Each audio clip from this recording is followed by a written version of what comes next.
В Усть-Майском районе начинают работы по ликвидации последствий паводка. Напомним, что там затопило 3 населенных пункта. Сейчас первостепенной задачей стоит работа с населением, восстановление инфраструктуры, в частности, энергоснабжения. Цель приезда – это в первую очередь оказание методической и практической помощи в организации подсчета ущерба, работа с районной и поселенческими администрациями. Если надо, необходимая юридическая консультация, встречи с населением по мере необходимости, если будут вопросы, а вопросы обязательно будут, да, и пояснение людям, что и как им полагается.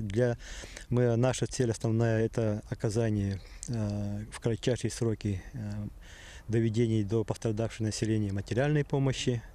В масштабах республики, да, Усть-Майский и Амгинские улусы наиболее пострадали от паводка. Там, если в Амгинском районе около 900 человек пострадало, то в Усть-Майском более 1200 человек пострадало.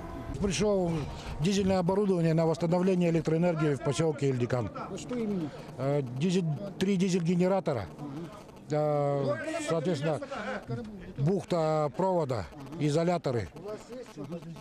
Ну, вроде бы все так. Как доставлять будете сейчас? На пароходе. С РВП согласовано.